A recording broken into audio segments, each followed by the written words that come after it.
오늘 제목 한번 따라 해볼게요. 말문을 막은 예수님. 우리 친구들 말의 문이 아니에요. 말을 하잖아요. 이 말을 하는 거를 입을 딱 막는 거예요. 그런 거를 딱 막는 거예요. 예수님이 갑자기 입을 딱 막아버리는 거죠. 네, 누구의 입을 막는지 오늘 말씀을 통해서 한번 보도록 할게요. 마가복음 11장 23, 24절 그들이 자기들끼리 의논하였습니다. 만일 우리가 하늘로부터 왔다고 하면 그가 어째서 너희는 요한을 믿지 않느냐 하고 말할 것이다. 그렇다고 사람에게서 왔다고 할 수도 없지 않은가. 이들은 백성들을 두려워했습니다. 그것은 모든 사람들이 진정으로 요한을 예언자로 생각하고 있었기 때문입니다. 자, 아까 전에 그 설명했었죠? 이렇게 입을 딱 막으면 아무 말도 못하죠. 그런 것처럼 오늘 말씀에 예수님께서 누군가의 입을 딱 막는 그런 장면이 나와요. 자, 우리 친구들 계속 듣는 말씀인데 이 구약과 신약은 누구에 대한 말씀이라고요? 바로 예수님에 대한 말씀이죠. 그리고 이 구약과 신약을 통해서 모든 세상에 있는 모든 사람들이 정말 구원에 이를 수 있는 하나님의 엄청난 대속의 은혜가 있었던 거예요. 이것은 이스라엘만을 위한 것이 아니죠. 예수님께서 그러한 이유로 이렇게 예루살렘으로 가시고 계셨죠. 그곳에서 유대인들의 그러한 엄청난 교만한 모습들도 우린 볼 수가 있을 거예요. 앞으로도 계속 볼 수 있거든요. 그런데 이런 유대인들보다 더 교만한 사람들이 있어요. 바로 누구냐? 여기 있는 사람이 이 복장이 좀 특이하죠? 여기 있는 사람 누굴까요? 대제사장이고요. 그 대제사장을 돕는 그런 사람들이에요.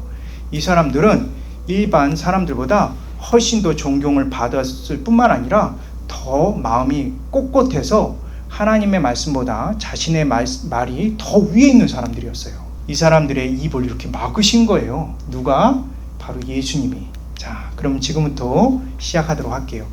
예수님께서 이렇게 예루살렘으로 가실 때 무엇을 타고 가셨을까요? 나귀새끼를 타고 가셨죠. 근데 이 나귀새끼를 타고 가는 그 장면도 이 대제사장이 볼 때는 기분이 안 좋아요. 왜냐하면 성경에는 나귀새끼를 타고 오는 사람이 누구라고? 바로 메시아, 바로 우리의 구원자가 이렇게 나귀새끼를 타고 올 거다라고 구약에 약속되어 있기 때문에 이러한 모습도 기분이 안 좋았어요. 그리고 그 모습을 바라보는 사람들의 그러한 반짝반짝거리는 그 눈망울도 보기가 싫었어요.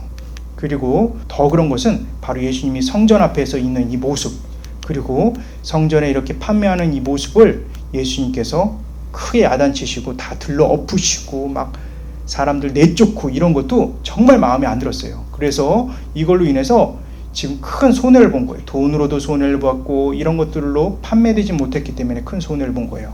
그래서 이들은 생각을 했죠.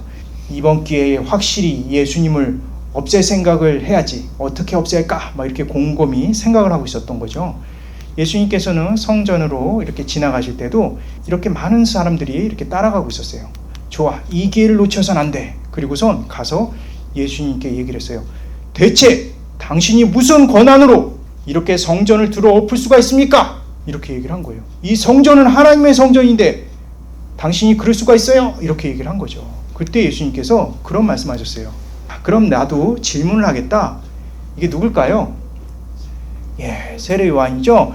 세례 요한이 하늘로부터 온 것이냐 아니면 땅으로부터 온 것이냐 이렇게 얘기해요. 자, 세례 요한이 하늘로부터 왔다, 땅으로부터 왔다. 이 얘기는 무슨 얘기냐? 성경에는 아마 하늘로부터와 사람으로부터 이렇게 아마 기록되어 있을 거예요. 하늘로부터라는 것은 당시 옛날 사람들은 하나님이란 이름 자체가 너무나 거룩하기 때문에 하나님의 이름을 부를 수가 없어요. 그래서 하늘로부터라는 말을 썼어요.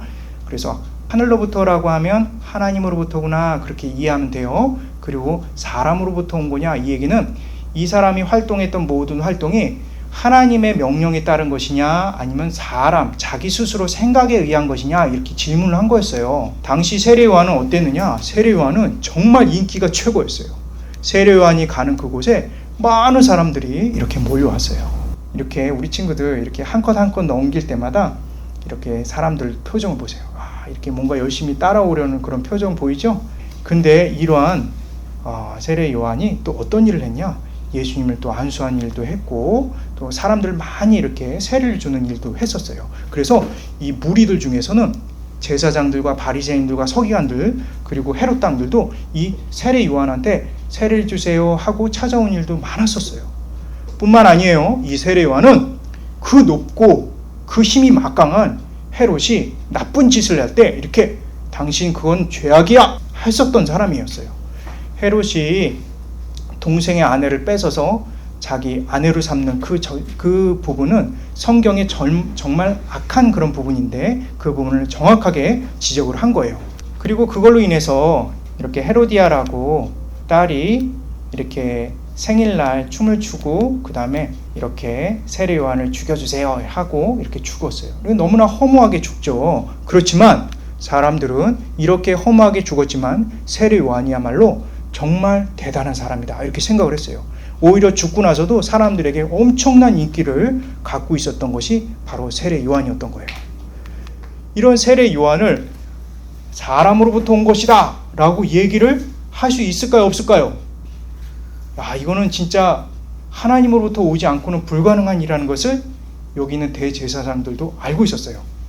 그래서 대제사장들도 조차도 이 세례 요한은 최고라고 쳤어요. 왜냐하면 더군다나 세례 요한은 원래 신분적으로도 대제사장의 그러한 피를 받고 태어난 사람이에요. 엄마 아빠가 다 대제사장의 그러한 위치에 있었던 사람이었기 때문에 모든 대제사장들도 사실 이 세례 요한을 존경하고 있었어요. 하나님으로부터 온 것이다 라고 이렇게 얘기했을 때는 더 큰 문제가 사실 생겨요. 어떤 문제가 생기냐? 여기 있는 이 세례 요한이 여기 계시는 이분이야말로 하나님이셔. 이분이 바로 성경의 구약에 나오는 바로 우리의 구세주 되시는 메시아야 라고 얘기했을 때 여기 있는 세례 요한의 제자들도 많이 예수님께 몰려갔거든요. 이 사실도 인정을 해야 되고요. 또 세례 요한이 그랬어요. 나는 이 물로밖에 세례를 줄 수 없지만 그분이 오시게 되면 성령으로 세례를 주실 거야. 그리고 그 증거가 바로 세례를 받을 때야. 이렇게 얘기를 했을 때 예수님께서 이 세례를 받을 때 하늘이 다 열리고 내 사랑하는 아들이다 이렇게 얘기를 하신 그 모든 장면을 세례 요한이 보고 이분이야 바로 이분이야 이렇게 사람들에게 알려줬던 거예요. 그거마저도 인정을 해야 되는 거였어요. 자, 고민되죠. 안 되겠다. 그럼 사람으로라고 할까? 그렇게 생각할 때는 이 무리가 무서웠어요. 이미 세례 요한은 죽었지만 그를 추종하는 많은 사람들은 아직도 살아 있었던 거예요. 그래서 끝내 이 대제사장은 말할 수 없어 몰라요 이렇게 얘기를 한 거예요. 그럴 때 예수님께서는 그래 나도 이렇게 하는 권세를 너한테 말할 수 없다 이렇게 얘기하고 끝난 거죠. 이렇게 말하고 끝난 그 모든 장면을 보면은 우리가 어떤 걸 알 수 있는지 한번 생각을 해보세요. 우리 친구들 낮에 태양을 보신 적 있죠? 햇빛을 본 적 아마 있을 거예요. 이 햇빛을 볼 때 햇빛을 한 손가락으로 이렇게 우리 친구들 이렇게 가릴 수가 있을까요? 없을까요? 한 손으로 가릴 수 있는 친구 하면 손 들어봐요. 낮에 나는 햇빛을 한 손으로 가린 적이 있다. 그렇지만 햇빛을 가린다고 해서 태양은 없어요 이렇게 얘기할 수 있는 친구 한번 손 들어봐요. 밖에 보이는 햇빛이 딱 보이는데 이거 햇빛이 쨍쨍거리는 이것을 나는 가리고 말 거야 하고 손으로 딱 올려서 딱 가리고 나서 나는 이제는 태양이 없어 이렇게 얘기할 수 있는 사람은 이 세상에 없을 거예요. 이렇게 이 세상에 없는 그러한 것을 이렇게 주장하는 이 사람의 그 태도, 이 태도는 좋은 태도일까요? 나쁜 태도일까요? 자기가 태양이 싫다고 해서 태양이 없다고 주장할 수 있는 것은 불가능한 거예요. 대제사장은 이렇게 바보같이 앞에 계시는 구원자 예수님, 이 예수님이 보이는데도 불구하고 예수님은 하나님이 아닐 거야, 구약에서 예언되어 있는 메시아가 아니야 이렇게 얘기를 하는 모습이랑 똑같은 거예요. 마치 태양을 가리고 나서 태양은 없어 이렇게 얘기하는 것과 똑같은 거죠. 우리 친구들은 그럴 필요가 있어요, 없어요? 없어요. 우리 친구들은 바로 예수님을 믿는 믿음을 주님께서 주셨기 때문이에요. 그래서 그냥 예수님을 믿고 꼭 주님이 끌어안을 때 이렇게 안기면 돼요. 그리고 한평생 그 믿음으로 살아가면 돼요. 자, 오늘 말씀 기억하게 한번 따라해 볼까요? 1번. 예수님을 거짓 없이 믿는 것은 은혜이다.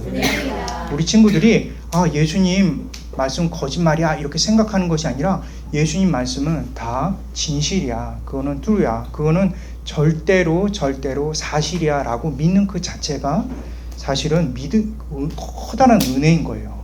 2번. 자기 유익을 구하지 않고 예수님을 믿는 것도 은혜이다. 대제사장들이 예수님을 믿지 않으려고 했던 가장 중요한 것은 이 성전을 예수님께서 없애려고 하니까 이 성전 때문에 자신들이 지금까지 큰 유익을 얻었거든요. 나쁜 짓을 해도 이 성전에서 나쁜 짓을 해도 성전에 있는 것이 다 자기 거라고 생각했기 때문에 사람들이 그렇게 여겼기 때문에 지금까지 생활했는데 그것을 예수님께서 성전을 없앤다 이렇게 얘기하시니까 예수님을 대적하는 거예요. 자기 유익을 위해서 예수님을 믿지 않는 거죠. 하지만 우리 친구들은 내 자신의 욕심과 유익을 위해서 예수님을 믿는 것이 아니라 예수님을 믿기 때문에 예수님이 말씀하신 그것을 믿음으로 따를 수가 있는 거예요. 그게 바로 우리 친구들에게 주는 또 다른 은혜인 거죠. 3번. 예수님을 믿는 것은 가장 안전하고 가장 확실하며 가장 행복하다. 자, 예수님 믿는 것은 이 세상의 그 어떤 것으로부터 억압받지 않는 거예요. 자기 욕심으로부터도 억압받지 않고 또 거짓말로부터도 벗어날 수 있고 그리고 가장 중요한 거 나의 불신과 죄로부터도 완전히 자유할 수 있는 것 그것이야말로 진정한 행복인 거예요. 그래서 우리 친구들 예수님 믿고 사는 것은 정말 큰 축복이라는 것을 잊지 않았으면 좋겠어요. 자, 손을 모아볼까요? 같이 따라해 볼게요. 하나님, 감사합니다. 오늘 말씀 보았습니다. 예수님을 믿고 생활하는 것이 내게 큰 축복입니다. 그러한 믿음을 주세요. 예수님의 이름으로 기도했습니다. 아멘.